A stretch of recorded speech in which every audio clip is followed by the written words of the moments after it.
असेल, मेहनत करण्याची तयारी असेल तर तुमची परिस्थिती कशी असो त्याही परिस्थितीमध्ये आपण मार्ग काढू शकतो आणि यश मिळवू शकतो हे दाखवून दिलेलं आहे दाभड तालुका अर्धापूर येथील स्वराज बालाजीराव सूर्यवंशी या विद्यार्थ्याने। मित्रहो, नीटच्या पहिल्या यादीमध्ये MBBS साठी पात्र झालेला आहे आणि नांदेडच्या गव्हर्नमेंट कॉलेजसाठी त्याची निवड झालेली आहे। मित्रांनो, आज आपण त्याच्याशी चर्चा करणार आहोत, त्याचा इथपर्यंतचा प्रवास जाणून घेणार आहोत। बालाजीराव, आपला मुलगा स्वराज MBBS साठी पात्र झालेला आहे आणि त्याने नांदेडच्या शासकीय वैद्यकीय महाविद्यालयामध्ये प्रवेश सुद्धा घेतलेला आहे। तर आज आपल्या काय भावना आहेत? आपला मुलगा यशस्वी झालाय याबद्दल काय सांगाल? सर, आम्ही खूप आता आनंदित झालो आहोत। आम्हाला आता आमचं स्वप्न होतं डॉक्टर व्हावा मुलगा, ते आमचं त्यानं हे चीज केलं, आम्ही बोललो तसं त्यानं वागितलं, अभ्यास केला, रात्रंदिवस त्यानं मेहनत घेतली आणि त्यानं यशस्वी झालं। सर ताई, तुम्हाला काय वाटतंय? स्वराजनं आपलं आणि त्याचं स्वतःचं सुद्धा स्वप्न पूर्ण केलंय आणि त्याचा हे तिसरा प्रयत्न होता आणि तो या प्रयत्नात यशस्वी झालाय, तर या दरम्यान आपण कशी त्याला साथ दिलात? सर, मी आरोग्य खात्यातच आहे, आशा वर्कर, आणि माझं स्वप्न म्हणजे मोठ्या मोठ्या अधिकाऱ्याला बघून वाटत होतं की मला माझा मुलगा पण असा अधिकारी व्हावा, आणि एकच मुलगा असल्यामुळे खूप चांगलं म्हणजे त्याची हे घेतली आणि चांगलं पहिल्यापासूनच त्यानं टॉपर होता। जसं रवी सरांच्या शाळेमध्ये होता तेव्हा पण टॉपर होता आणि नांदेडला त्याला टाकल्यानंतर पण त्यानं टॉपरच होता। मग कोविड आल्यामुळे त्याचं थोडंसं म्हणजे ऑनलाईन शिक्षण सुरू झालं 10वीला, तर मग त्याच्यामध्ये त्यानं चांगले मार्क्स मिळवले।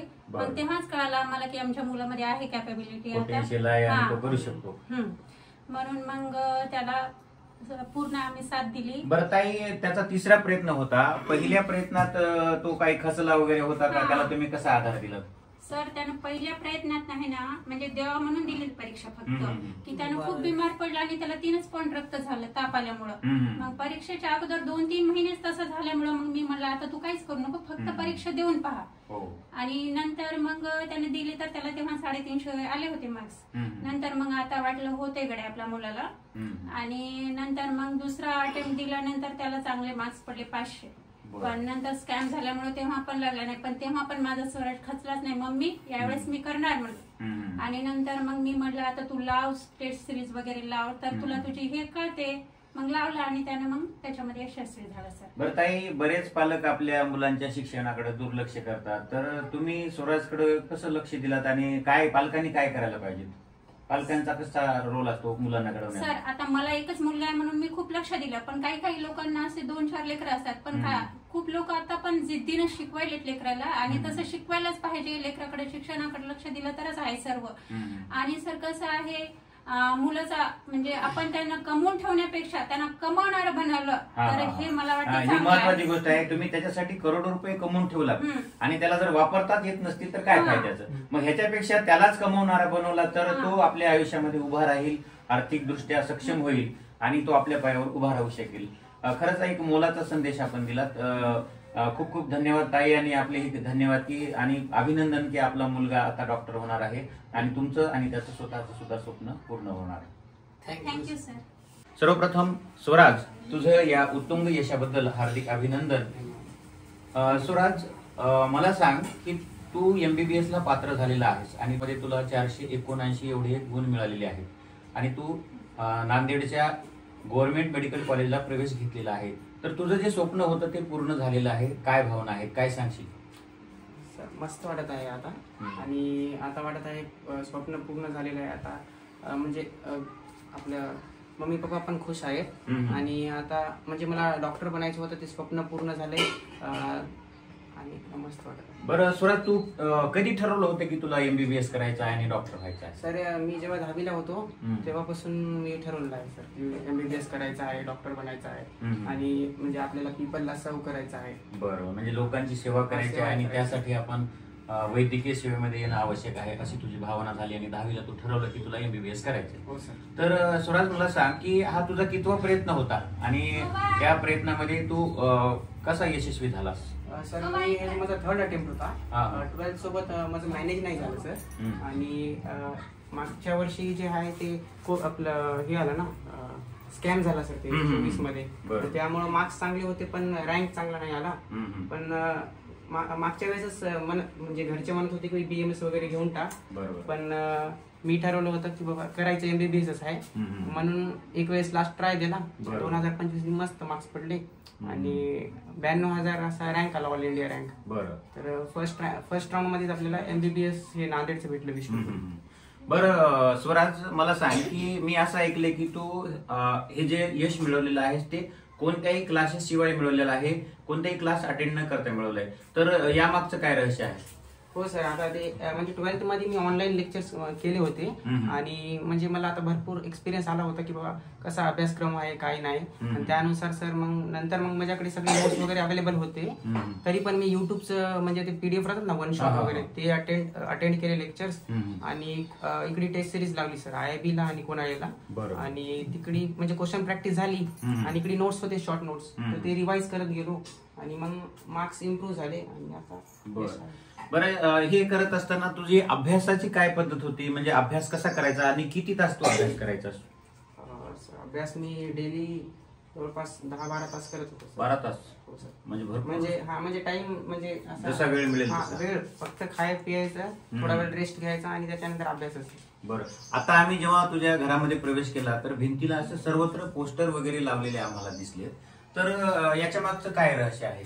असं आहे सर, आपण इकडे तिकडे थोडी मुवमेंट करतो तर आपलं डिस्ट्रॅक्ट होते सर, आणि तेच अभ्यास राहते ना, वास्ट सिलेबस राहते, तर त्यामुळे इकडे तिकडे म्हणजे आपण फिरलो तर आपल्या लक्षात येईल आपल्याला एकच आपलं ध्येय आहे, आपल्याला MBBS क्रॅक करायचं आहे, आणि त्याच्यासाठी म्हणजे एक आपल्या लक्षात येऊन जातं की अभ्यास करायचा.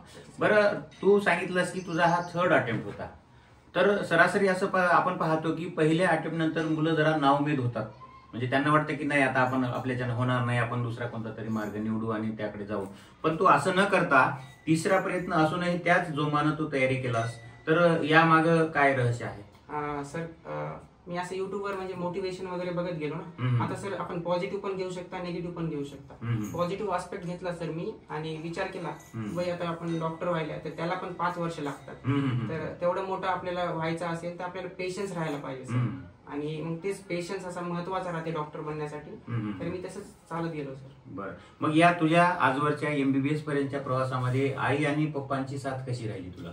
हो सर, दोघांनी पण भरपूर साथ दिली सर, आणि ते माझ्या मागच होते. म्हणजे असे गावाकडचे आपले गावातले लोक म्हणत होते की भाई अवघड आहे, BMS वगैरे घेऊन टाक, पण त्यांना विश्वास होता सर माझ्यावर, आणि त्यांनी म्हणले की भाई तू ट्राय कर, होऊन जाईल. म्हणजे आम्ही तुझ्या पाठीशी आहोत, तुला जोपर्यंत प्रयत्न करायचा तोपर्यंत तू करत राहा, आणि एक दिवस तू नक्कीच यशस्वी होण्याचा त्यांचा विश्वास होता आणि तो सार्थ ठरवलेला आहेस. तर स्वराज, मला हे सांग की अभ्यास करताना मुलांच्या बऱ्याच तक्रारी असतात की त्यांना अमुक एक विषय अवघड वाटतो, जसं की फिजिक्स अवघड वाटतो, काहींना केमिस्ट्री अवघड वाटतो, तर मग तुला असा एखादा विषय अवघड वाटत होता का? हो सर, मला बायोलॉजीच अवघड जात होती, कारण मला रट्टा होत नव्हता सर. मी आधीपासूनच कसं मुलांचं ऐकतो ना आपण की भाई फिजिक्स आणि केमिस्ट्री अवघड आहे, तर आपण त्याच्यावर म्हणजे कन्सेप्टवर फोकस दिला सर मी. आणि माझी फिजिक्स आणि केमिस्ट्री मध्ये माझं 1st आणि 2nd अटेम्प्ट मध्ये थोडं म्हणजे मी न्यूमेरिकल जास्त सॉल्व्ह करत नव्हतो, तर मग मी त्याच्यावर न्यूमेरिकल सॉल्व्ह करायला लागलो. आणि बायोलॉजी मध्ये सर NCERT वाचणं हे खूप गरजेचं आहे. आपण काय करतो, IIB चे KCC चे असे मॉड्यूल्स येतात सर, तर त्याच्यावर जास्त भर देतो, पण ते काही कामाचं नाही, कारण इथं NCERT मध्येच भरपूर लाईन्स आहेत ज्याच्यावर क्वेश्चन येतात सर. बरोबर, आणि तेच रिवाइज करावं लागते. म्हणजे स्टेट बोर्डापेक्षा आपण NCERTच्या बुक्स जास्त वाचायला पाहिजेत आणि त्याला प्राधान्य द्यायला पाहिजे. हो सर, नाही स्टेट बोर्डचे बुक्स वाचले तर कन्सेप्ट समजून घ्यायचा, आणि याच्यातून डिक्टो लाईन्स येतात ना सर, म्हणून हे वाचायलाच म्हणजे गरजेचं आहे.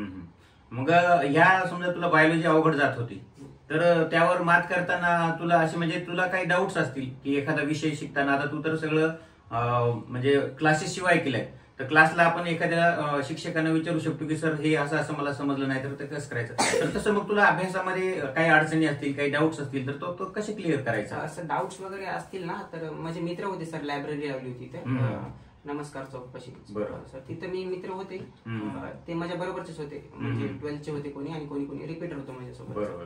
आणि JEE पण पोरं राहतात, ते फिजिक्स थोडं अवघड असतील ना, त्या ट्रिक्स मध्ये सांगतात सर. बरोबर, तर मग तिथे हेल्प झाली. म्हणजे मित्रांचा सुद्धा तेवढाच वाटा आहे की तुला एखादी कन्सेप्ट जर अवघड असेल, डाऊट असेल, तर तो मित्रांकडून तो सॉल्व्ह करून घ्यायचा. हा सर, आणि ते म्हणजे असा ऍडव्हान्स लेवलचा क्वेश्चन आहे, हे नाही केलास तरी चालेल, एवढं म्हणजे आपल्याला कळते ना की भाई नीट मध्ये एवढंच इझी येते म्हणून. बरं, मला सांग की अभ्यास करताना अशी कोणती टेक्निक होती की त्या टेक्निकचा तो अभ्यास केला ज्याच्यामुळे जास्त काळ आपल्याला कन्सेप्ट जास्त वेळ स्मरणामध्ये राहतील, आठवणीत राहतील? सर आपल्याला हप्त्यातून म्हणजे आपण समजा चॅप्टर यूज फर्स्ट डेला समजा एखादा चॅप्टर केला म्हणजे आता आपण आखरीला 6 महिन्याच्या तर मग ते तिसऱ्या दिवशी वाचायचा नंतर 7व्या दिवशी वाचायचा असं आपण ट्राय करू शकतो सर. टाइम टेबल केलं ना प्रॉपर होऊन जाईल.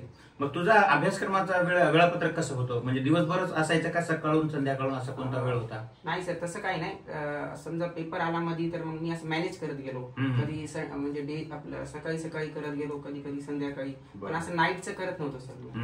संध्याकाळी म्हणजे जागरण करायचं नाही? जागरण नाही करायचं सर. बरं. हो जागरणामुळे एकतर आरोग्याच्या तक्रारी येऊ शकतात आणि आपण किती तास बसलो याच्यापेक्षा आपण कसा अभ्यास केला हे फार महत्वाचं आहे. 12 तास बसलो पण आपलं लक्ष जर पुस्तकातच नसेल तर काही तेवढ्या अभ्यासाला महत्व राहणार नाही. त्यामुळे आपलं जोपर्यंत फोकस आहे तोपर्यंत आपण वाचायचं आणि नंतर आराम करायचा. तर स्वराज मला हे सांग की आपली ही जी मुलाखत आहे तर ती ग्रामीण भागातली मुलं ऐकत आहेत तर त्यांना तू काय संदेश देशील की ते बरेचदा असं आपण पाहतो ग्रामीण भागातल्या मुलांमध्ये न्यूनगंड असतो की मी करू शकणार नाही, मला मोठे मोठे क्लासेस लावावे लागतील, माझे गरीब आई वडील गरीब आहेत, माझ्याच्यानं होईल का नाही, मी तिथपर्यंत पोहोचल का नाही, तर असे न्यूनगंड मुलांच्या मनामध्ये असतात. मग त्यांना तू काय संदेश देशील? सर कसं आहे जे गावाकडचे मुलं आहेत ना त्यांना मी हे संदेश देईल की तुम्ही आहे ना म्हणजे एक वेळेस युट्यूबवर सगळं अवेलेबल आहे, तुम्ही चेक करू शकता आणि काही हेल्प वगैरे लागली तर तुम्ही म्हणजे मित्रांना विचारू शकता तुमच्या क्लासेसचे वगैरे. ते पण तुम्हाला सांगतील की भाई हे म्हणजे ऑफलाईन तर सर कसं राहते टेस्ट सिरीजचं महत्वाचं आहे. तुम्ही टेस्ट सिरीज लावा पण जे तुम्हाला कन्सेप्ट वगैरे आहेत ते ऑनलाईन पण आजकाल सगळंच अवेलेबल आहे. हा तर मग ते सोपं होऊ शकते त्यांना.